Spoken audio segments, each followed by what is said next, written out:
Fala pessoal, sejam bem-vindos ao canal da Brasil Paralelo. Meu nome é Lucas Ferrugem e esse é o programa Aperte o Play, com recomendações de filmes e séries para o seu final de semana ficar mais assertivo.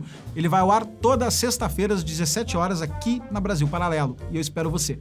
Eu costumo dividir esse programa em 4 categorias, não é uma regra, não sei se eu vou seguir isso para sempre, mas tem funcionado até aqui. Uma categoria é algum filme que esteja no hype, que tenha recém saído, algum lançamento, alguma coisa assim. Depois falamos de algum clássico que talvez você tenha deixado passar. Depois de um filme não muito conhecido, mas que eu gosto e recomendo. E por fim, uma série para aqueles que gostam de produtos mais longos, aproveitá-los, etc, tá? O primeiro filme da categoria, que seria o hype do momento, que é Golda, a Mulher de uma Nação. Um subtítulo questionável aí em relação à tradução, mas enfim.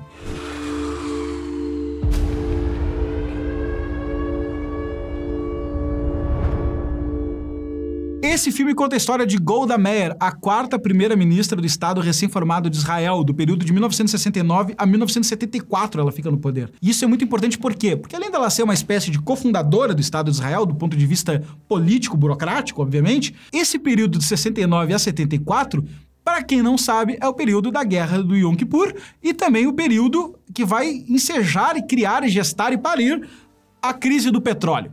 É o famoso anos 70.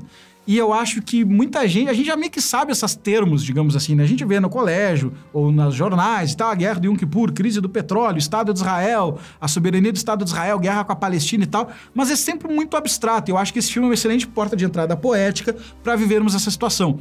É um filme muito parecido, para quem já viu, que também é bom e recomendo, O Destino de uma Nação, com Gary Oldman, contando a história de Winston Churchill na gestão política da guerra. Por que eu quero dizer isso?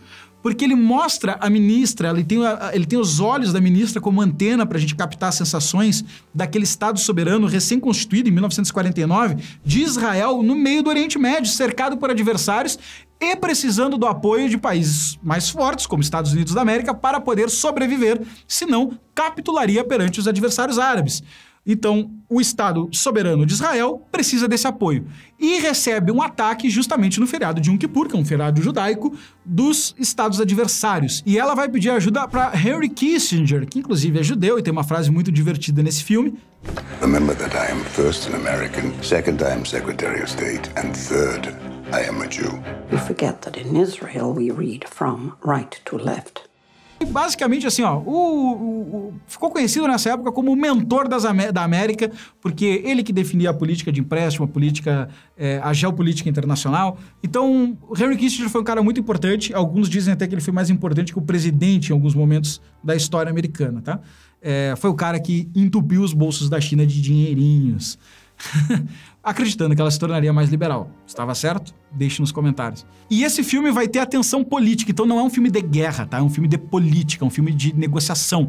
Você vai ter um fenômeno um pouco surrealista, não sei se é a melhor palavra, mas porque ela vai ter delírios e coisas, mas é uma coisa parecida com, sei lá, Oppenheimer, no sentido de representar as sensações daquela pressão política que ela vem sofrendo, tá? Golda Meir foi conhecido como a mulher de ferro, que foi a alcunha dada para Margaret Thatcher, só que do Estado de Israel, certo?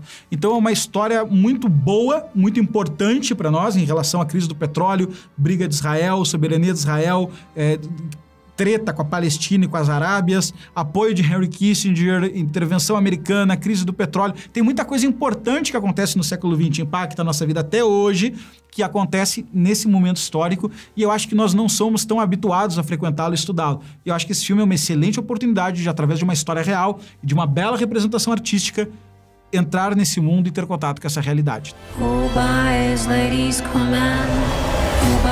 We will keep fighting for a guarantee of life and peace. E a segunda categoria é aquela categoria que vocês já sabem que eu gosto muito, que é a categoria clássicos que talvez nós tenhamos deixado passar. Porque são filmes que a gente já ouviu falar, mas talvez não tenha visto, ou a gente já viu e talvez tenha visto há muito tempo, e hoje estamos com olhos muito mais maduros. Eu, às vezes, gosto mais de rever um filme que eu já vi do que ver um novo, tá bom? E o filme dessa ocasião, nós conseguimos, inclusive, para a BP Select. Não falo isso por propaganda, mas é porque a gente foi atrás e conseguiu ele mesmo. É Operação Valkyria, baseado em história real também, ambientado na Segunda Guerra Mundial e com o craque Tom Cruise de principal ator.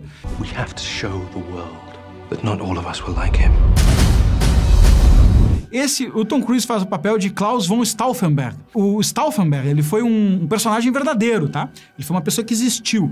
E o que ele era? Ele era da elite alemã, da aristocracia alemã, e ele teve um primeiro envolvimento com a guerra, só que ele ficou preocupado com a maluquice do Hitler e falou, cara, esse cara vai destruir a Alemanha que eu gosto e respeito e me sinto parte. E eles criam a Operação Valkyria. E o que era a Operação Valkyria? Um plano secreto de insurreição do exército alemão para, através de um esquadrão especializado, matar Hitler.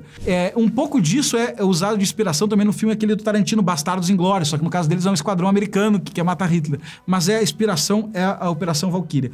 E esses alemães estão, então, perseguindo Hitler para matá-lo. É baseado numa história real, é fantástico, Tom Cruise está sensacional no papel. É um filme que é de guerra sem ser guerra, é mais uma ação, uma coisa meio Tom Cruise, né? E eu recomendo imensamente e está disponível no streaming da Brasil Paralelo. Se você for um assinante, pode ver na sua TV, celular, computador, baixar, fazer download, etc, né? Então, eu recomendo que para os membros assistam e para quem não é membro, se torne um assinante, tem link na descrição aí. Vamos para a próxima categoria. May I present Colonel Stauffenberg?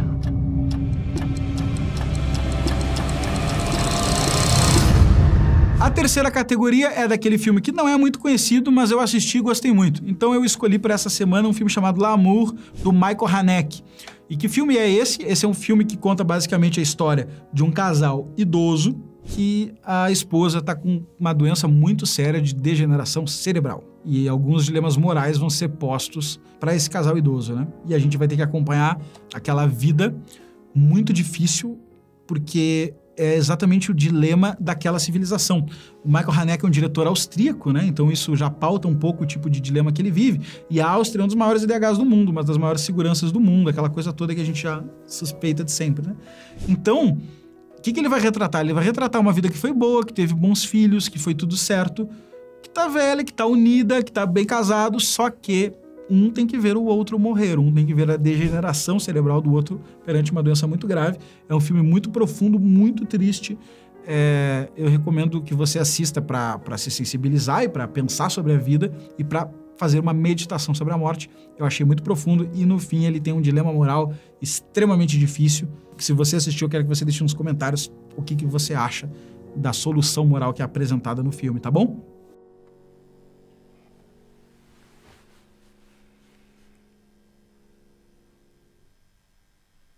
E, por fim, nós temos as recomendações de séries, aqueles que gostam de produtos mais longos, né? A série que eu vou recomendar nessa semana é uma série da Paramount, chamado The Offer. Essa série tem 3 motivos para você ver ela, diferentes ou somatórios.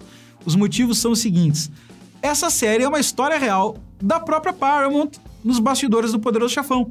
O Poderoso Chefão é um filme produzido pela Paramount. E a Paramount resolveu fazer uma série contando os bastidores do Poderoso Chefão. Pra quem não sabe, além de ser um filme fantástico, os bastidores do Poderoso Chefão são uma loucura completa, desde os extras que estão disponíveis nos DVDs, nas versões estendidas e tudo mais, até as histórias que foram circuladas na mídia, que pessoas que se envolveram com essa produção circularam.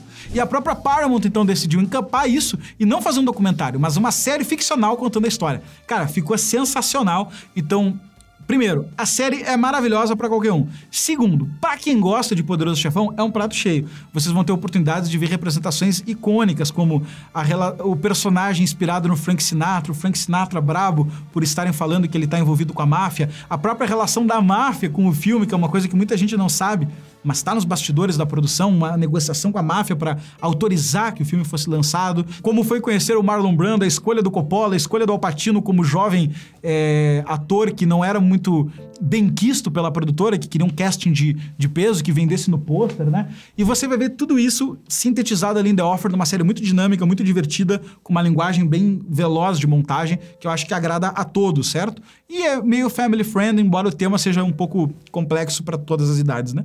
E o terceiro ponto é para aqueles que gostam de cinema. Aí é prato cheio, porque é basicamente um MBA dos conflitos de interesse entre produtor, diretor, produtora, financista, política, jornal. Um quer falar um negócio, mas não pode porque estoura na mídia, o empresário tá preocupado com o negócio, o produtor tá com o outro, o diretor tá com o outro. Cada um tem seu conjunto de interesses e o resultado final é uma grande briga que proporciona esse empreendimento fantástico que é um cinema. Todo filme é um milagre, já dizia algum diretor que eu não lembro qual era, E é realmente um milagre até do ponto de vista de empreendedorismo, porque é uma forma de expressão artística que precisa conectar uma cadeia de fornecedores e de pessoas trabalhando em conjunto muito complexa para acontecer, que vale uma espécie de catedral arquitetônica, né? Precisa juntar todo mundo ali, os caras da fotografias, os caras da arte plástica, os caras da arte de cenografia, os atores, tem que juntar tudo isso, né? Os escritores, os diretores, tudo, os músicos, para fazer uma grande obra, e a história é tão sensacional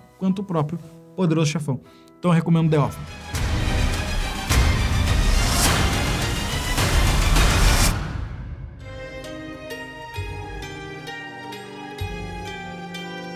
Então é isso, pessoal. Essas são as dicas dessa semana. Escolha a que você mais gosta, aperte o play sem medo ou aperte com medo e bote a culpa em mim. Mas o importante é que, indiferente de você gostar ou não, você curta, compartilhe e se inscreva no canal, pois só assim continuaremos errando ou acertando com a sua permissão. Tá bom? Brincadeiras à parte, escolha o filme que você gostou, aperte o play e depois deixe seu feedback nos comentários. Valeu!